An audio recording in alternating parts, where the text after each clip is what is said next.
안녕하세요. 콘텐츠 생성 도구에서 업무 전반을 지원하는 디지털 저작 도구로 라는 주제로 생성형 AI와 디지털 저작 환경의 변화를 소개할 10조 배연수입니다.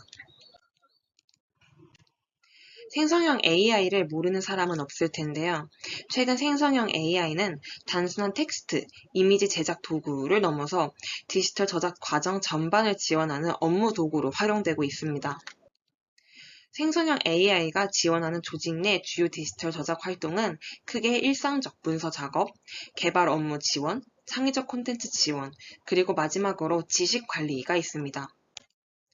이러한 업무를 지원하는 AI는 조직의 시간과 비용을 감소시키고 일관성과 완성도를 향상시키며 생산성과 품질 향상을 통해 인력을 고부가가치 활동에 집중시킬 수 있다는 장점을 지닙니다. 하지만 여전히 기업 데이터 보안의 위험성, 결과물의 정확성 문제, 저작권 및 윤리 문제 등 새로운 관리 이슈가 남아있다는 단점도 존재합니다. 저희는 이러한 점을 고려하여 제미나이 엔터프라이즈, 클로드 코워크, 노트북 LM을 선정했습니다. 이 세 서비스는 모두 디지털 저작 활동을 지원하지만 각각 기업 업무 환경 통합, 에이전트형 업무 수행, 소스 기반 정보 정리라는 점에서 활용 초점이 다르므로 다양한 업무 환경에서 활용할 수 있는 생성형 AI를 살펴볼 수 있을 듯 합니다. 우선 제미나이 엔터프라이즈입니다. 2025년 하반기에 출시한 따끈따끈한 AI네요. 제미나이 엔터프라이즈의 주된 기능은 조금 넘겨서 우선 보이스 오버가 포함된 영상 콘텐츠로 자동 변환되는 구글 비츠와 조사 기반 저작 딥 리서치 에이전트가 있습니다. 이는 오픈 웹과 사내 데이터를 함께 검색할 수 있기에 업무에서의 활용도가 매우 높은 기능입니다. 또한 저작 워크플로 자동화 워크스페이스 스튜디오를 통해 다단계 저작 워크플로를 구축할 수도 있습니다. 앞부분들은 해외의 사례인데요.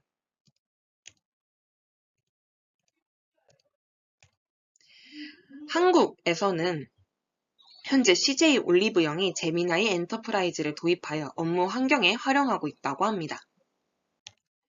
이러한 제미나이 엔터프라이즈는 우선 직접 생산성을 향상시킬 수 있으며 인간이 직접 만드는 게 아닌 AI가 생성한 결과물을 검토, 조정하는 방향으로 직무 구조를 변화시킬 것입니다.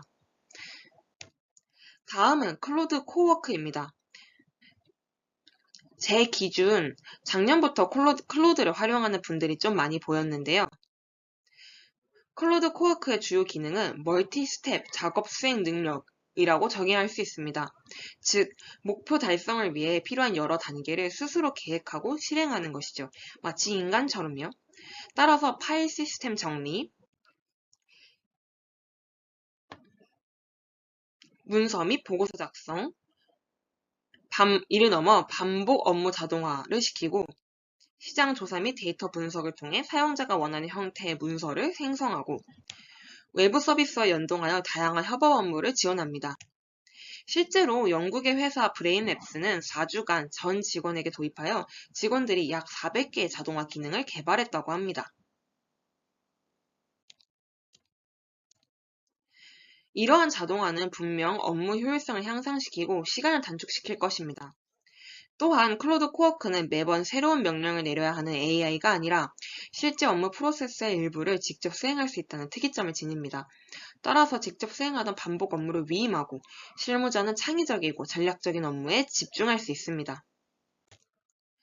마지막으로 노트북 LM입니다. 노트북 LM은 구글에서 개발한 소스 기반의 보조 도구입니다.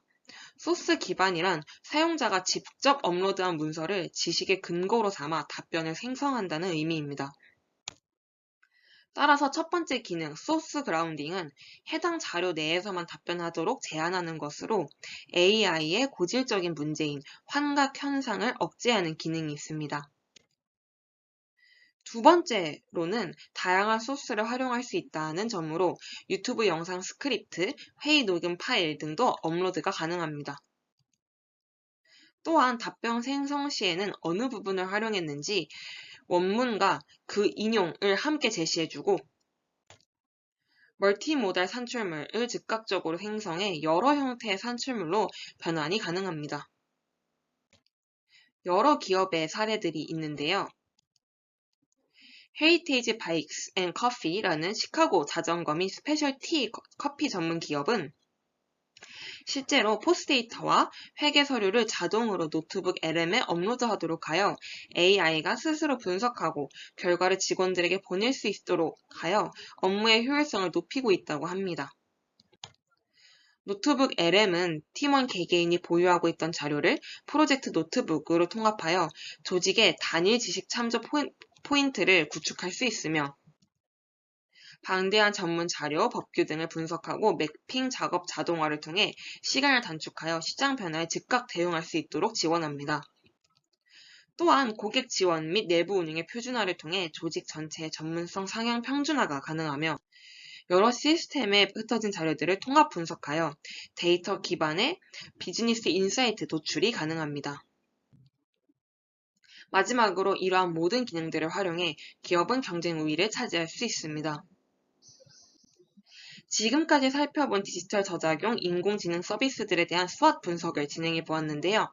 우선 강점으로는 기존의 LLM의 한계를 극복했다는 점과 ERP, CRM 등 사내 시스템에 접근하여 실질적 도움을 할 수 있다는 점이 있습니다. 또한 최근에 나오는 인공지능들은 멀티모달 절작, 멀티소스 처리에 강하여 다양한 업무에서 활용들을 보이기도 합니다. 약점으로는 역시 도입의 비용 문제, 그리고 기업 내부 데이터 활용에 대한 보안 우려도 있습니다. 또한 인공지능에 익숙하지 않은 직원들의 재교육 지원 및 직원들 간의 디지털 역량 차이도 중요한 문제가 될 것입니다. 마지막으로 소스 기반이라고 하더라도 여전히 AI는 완벽하지 않기에 부적절한 활용의 가능성도 여전히 존재합니다. 환경으로 넘어가서 기회를 좀 살펴볼까요?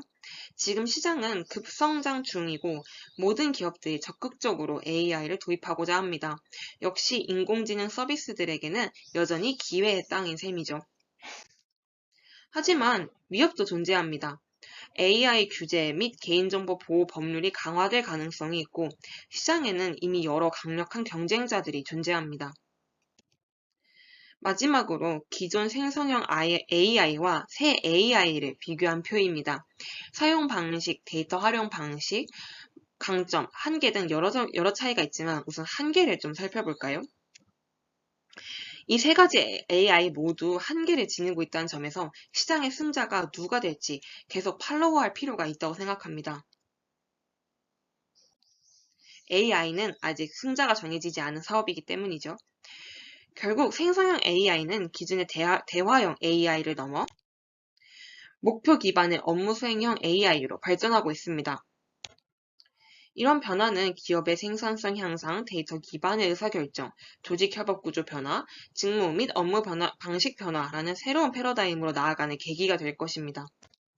하지만 여전히 기술적 한계를 지니고 있으며 보안 및 윤리 문제라는 해결해야 할 과제가 남아 있습니다. 결국 이러한 문제는 조직 차원의 다양한 대응 체제를 구축하여 끊임없이 인간 감독, 휴먼 오버사이트를 유지하는 방법으로 나아가야 할 것입니다. 즉, 이제 조직의 경쟁력은 AI를 실제 업무에서 얼마나 효과적으로 활용하고 관리하는지에 따라 결정될 것입니다. 미래 산업에서 업무 및 조직의 패러다임을 바꿀 AI의 활용 방안에 대해 고민해야 할 때입니다. 들어주셔서 감사합니다.